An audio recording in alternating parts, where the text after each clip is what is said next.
लोग अक्सर कहा करते हैं कि बड़े काम वही लोग कर रहे हैं जो चांदी के चम्मच के साथ पैदा हुए हैं, बाकी मिडिल क्लास की किस्मत में ही पिसना लिखा है। ऐसा लगता है जैसे मिडिल क्लास को भगवान ने हाथ पैर ही नहीं दिया हो, और जो बड़े लोग बने हैं या बड़ा काम कर रहे हैं वो पैदा ही बड़े आदमी हुए थे। हर आदमी सक्सेस की ऊंचाइयों को छूना चाहता है, पर कुछ लोग ही मेहनत करके ऐसा कर पाते हैं। इस दुनिया में जो भी आया है उसे अपने हक और सफलता तक पहुंचने के बीच का संघर्ष खुद ही करना पड़ा है। तो आइए जानते हैं ऐसे लोगों के बारे में जिन्होंने अपने संघर्ष मेहनत से अपना खुद का साम्राज्य तैयार किया है। कुमार बिरला। जी हाँ, हमारी लिस्ट में 10वें स्थान पर है कुमार मंगलम बिरला। कुमार बिरला का जन्म 14 जून 1967 में राजस्थान राज्य के एक मारवाड़ी व्यवसायी बिरला परिवार में हुआ था। चार्टर्ड अकाउंटेंट कुमार मंगलम बिरला ने लंदन बिजनेस स्कूल से MBA की डिग्री हासिल की, जहां के वो एक मानद सदस्य भी है। श्री बिरला और उनकी पत्नी श्रीमती नीरजा कसलीवाल के 3 बच्चे हैं, जिनका नाम अनन्यायी, आर्यमन विक्रम और अद्वैतेशा। सन 1995 में अपने पिता आदित्य बिरला के अकस्मात निधन के बाद कुमार मंगलम बिरला को समूह के अध्यक्ष बनाए गए। उस समय उनकी उम्र मात्र 28 साल की थी। लोगों ने इतने बड़े बिरला साम्राज्य को चलाने में उनकी काबिलियत पर प्रश्न उठाए, पर उन्होंने अपने कौशल्य, लगन, मेहनत और सोच से न सिर्फ आदित्य बिरला समूह को आगे बढ़ाया बल्कि नए क्षेत्रों में भी कंपनी का विस्तार किया। उन्हें सन 2005 में CEO श्रेणी में सर्वश्रेष्ठ युवा प्रदर्शन कॉमर्स एंड इंडस्ट्री ने उन्हें उद्योग रत्न से सम्मानित किया और उन्हें कई पुरस्कारों से सम्मानित किया है। अब उनके नेटवर्थ की बात करें तो आज के समय में $8.2 बिलियन, मतलब इंडियन करेंसी में देखा जाए तो 54,000 करोड़ इतने रुपए होते हैं। गौतम अदानी। जी हाँ, 9वें स्थान पर एक गौतम अदानी। गौतम अदानी का जन्म 24 जून 1962 में अहमदाबाद के गुजरात जैन परिवार में हुआ था। 1980 में अदानी अपने अहमदाबाद शहर में बचपन के साथी मलय महादेवया के स्कूटर पर पीछे बैठे लोगों को दिख जाया करती थी। इस दोस्ती की खास वजह अदानी को कमजोर लेकिन महादेवया की अच्छी इंग्लिश भी रही। बाद में महादेवया उनके बिजनेस पार्टनर हो गए। अदानी भारत के उन गिने चुने कामयाब उद्योगपतियों में एक है जिन्होंने फर्श से उठकर अर्श पर पहुंचने की अरबपति कामयाबी हासिल की है। अदानी समूह कोयला व्यापार, कोयला खनन, तेल एवं गैस खोज, बंदरगाहों, मल्टी मॉडल लॉजिस्टिक, बिजली उत्पादन एवं परीक्षण और गैस वितरण आदि उनके व्यवसाय है। अदानी की कुल संपत्ति जाने तो वो होती है $11.9 बिलियन, यानी आज तक के 80,000 करोड़ रुपए। दिलीप सांघवी। 8वें स्थान पर है दिलीप सांघवी। दिलीप सांघवी जी का जन्म 1 अक्टूबर 1955 में अमरेली, गुजरात में हुआ था। वह गुजराती जन बनिया परिवार से आते हैं। दिलीप सांघवी जी ने कोलकाता यूनिवर्सिटी से डिग्री हासिल की है। जीवन में सफल होने वाले व्यक्ति की खासियत होती है कि उन्हें अपने लक्ष्य के बारे में कोई दुविधा नहीं होती। दिलीप सांघवी जी भी कुछ ऐसी मनस्थिति रखते थे।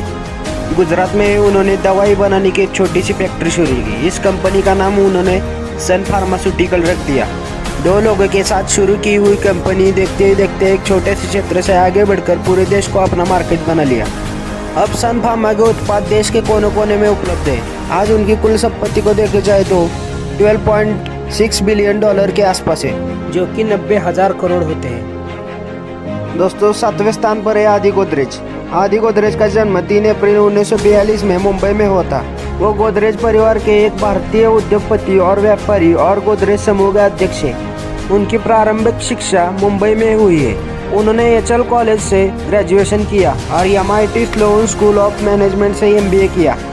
आदि गोदरेज के व्यापार संभालने से पहले उनका परिवार ताला और साबुन निर्माण करने का कार्य करता था। जब उन्होंने व्यवसाय संभाला तब उन्होंने उत्पादनों को और भी आधुनिक तरीके से बनाया, और ऐसे बदलाव के कारण से उनकी कंपनी एक उच्च मानक स्तर पर पहुंचने में सफल हुई।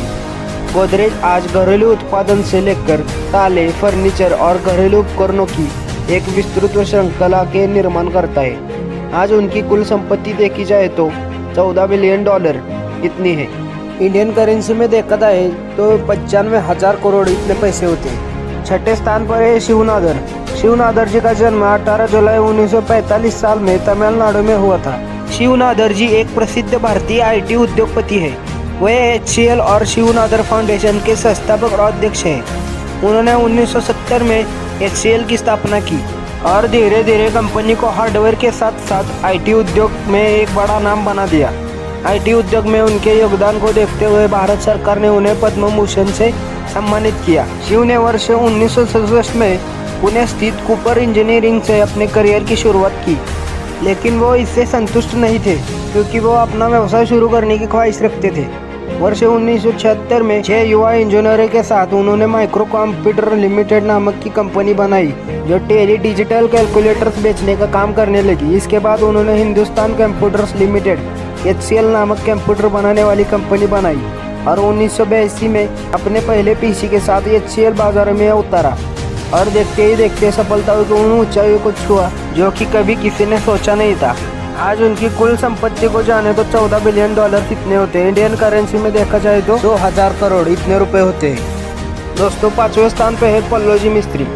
पल्लोजी शाहपुर जी मिस्त्री, उनका जन्म 1929 में हुआ था। पल्लोजी मिस्त्री दुनिया के सबसे गुमनाम अरबपति है। उन्हें शायद ही कभी किसी सार्वजनिक जगह पर देखा या सुना जाता है। भारत के सबसे सफल और ताकतवर कारोबारियों में से एक 82 वर्षीय पल्लोजी के नियंत्रण में एक ऐसा कंस्ट्रक्शन साम्राज्य है जो भारत, पश्चिमी एशिया और अफ्रीका तक फैला हुआ है। इससे आप सोच सकते हैं कि उनका कंस्ट्रक्शन बिजनेस कैसा होगा। इनकी कुल संपत्ति देखी जाए तो $15.7 बिलियन, इंडियन करेंसी में देखा जाए तो करीब 1 लाख करोड़ के आसपास होते हैं। हिंदुजा फैमिली, जी हाँ, इस लिस्ट पर चौथे नंबर पर है हिंदुजा फैमिली। दुनिया के बड़े कारोबारियों में गिने जाने वाले एक कारोबारी हिंदुजा ब्रदर्स इन दिनों चर्चा में है। लंदन में रहने वाले प्रवासी भारतीय हिंदुजा ब्रदर्स में 4 भाई हैं, श्रीचंद, गोपीचंद, प्रकाश और अशोक हिंदुजा। हिंदुजा ब्रदर का ब्रिटेन, भारत समेत दुनिया के कई देशों में बिजनेस है। यह समूह 40 देशों में finance, health care, oil, gas, banking, IT, real estate और मीडिया जैसे कई तरह के कारोबार करता है। और दोस्तों, बड़ी truck company Ashok Leyland Hinduja brothers की है। हिंदुजा परिवार दुनिया के टॉप अमीरों में फोर्ब्स की सूची में शामिल रहते हैं। ब्लूमबर्ग बिलियनर इंडेक्स में हिंदुजा परिवार की संपत्ति कुल $18 बिलियन यानी 120,000 करोड़ इतनी है। दोस्तों, तीसरे स्थान पर है लक्ष्मी मित्तल। लक्ष्मी मित्तल आज इंग्लैंड में भारतीय मूल के स्टील उत्पादक के सबसे बड़े उद्योगपति है और अपने कंपनी आर्सेलर मित्तल के CEO और चेयरमैन भी है। अपने इस मुकाम को हासिल करने के लिए उन्होंने रात दिन बड़ी मेहनत और परिश्रम किया।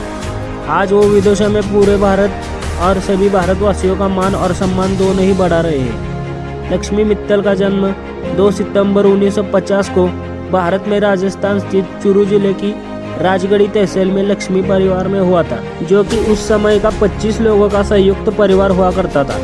लक्ष्मी निवास मित्तल ने अपनी ग्रेजुएशन पूर्ण करने के बाद भारत सरकार के प्रोत्साहन पर 1976 में इंडोनेशिया की राह पकड़ ली और 26 वर्ष की आयु में अपने पिताजी की सहायता से अपने पहले स्टील कारखाना PT इस्पात इंडो को इंडोनेशिया के सीधा अर्जो में स्थापना की। वर्ष 1979 में उन्होंने सरकारी आधिपत्य वाली फर्म ट्रिनिडाद एंड टोबैगो खरीदी, जो उस समय $1 मिलियन के रोजाने घाटा कर रही थी।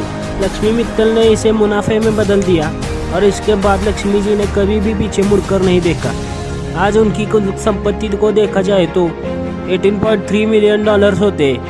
भारत की करेंसी में इसे देखा जाए तो 1,25,000 करोड़ इतने होते हैं। हमारी लिस्ट में दूसरे नंबर पे है अजीम प्रेमजी। अजीम प्रेमजी विप्रो के चेयरमैन हैं। प्रेमजी को यह कंपनी विरासत में मिली थी, लेकिन अपनी मेहनत, लगन और ईमानदारी के बल पर उन्होंने इसे कई गुना बढ़ा दिया। तेल, साबुन जैसी चीजें बेचने वाली विप्रो की पहचान अब दुनिया की जानी मानी IT कंपनी के रूप में है। विप्रो में अजीम प्रेमजी की शुरुआत बेहद ही कठिन परिस्थितियों में हुई थी। अपने पिता के निधन के बाद अजीम प्रेमजी ने अपनी इंजीनियरिंग की पढ़ाई बीच में ही छोड़कर पिता के कारोबार को संभाला। सन 1980 के दशक में युवा व्यवसायी अजीम प्रेमजी ने उभरते हुए इंफॉर्मेशन टेक्नोलॉजी के महत्व और अवसरों को पहचाना और कंपनी का नाम विप्रो कर दिया और उन्होंने सफलता की वो ऊंचाई को छुआ जो भारत के हर युवा का सपना है। उनकी कुल संपत्ति देखी जाए तो $21 मिलियन है, जो देखा जाए तो 1,40,000 करोड़ इतनी होती है। जी हाँ, ये तो है, भारत के बड़े लोगों में इनका नाम आएगा ही। भारत में हर कोई अंबानी परिवार जैसा जीवन चाहता है। हर कोई इंतजार कर रहा है कि कब उनकी किस्मत खुलेगी और वो एक मुकाम हासिल करेंगे। उनके पिता धीरूभाई अंबानी जब गुजरात से मुंबई आए थे तब उनके पास सिर्फ 500 रुपये थे। 500 रुपये और अपनी समझ से वो अरबपति बने। साल 1966 में अंबानी ने नौरादा में अपनी पहली टेक्सटाइल मिल की स्थापना की थी। इसी मिल ने अंबानी की किस्मत बदल दी थी। 1976 में धीरूभाई अंबानी की जो कंपनी 70 करोड़ रुपए की थी, वो साल 2002 में 75,000 करोड़ रुपए की हो गई थी। साल 1981 में मुकेश ने अपने पिता के साथ मिलकर रिलायंस पेट्रोलियम रसायन की शुरुआत की। बाद में मुकेश ने रिलायंस इन्फोकॉम लिमिटेड, जिसे अभी रिलायंस कम्युनिकेशन लिमिटेड के नाम से जाना जाता है, वो इनकी ही स्थापना है। आज उनकी संपत्ति देखी जाए तो कुल 47 बिलियन डॉलर्स यानी 3 लाख करोड़ रुपए इतनी होती है। तो चलिए दोस्तों, आज के वीडियो में इतना ही, फिर मिलेंगे।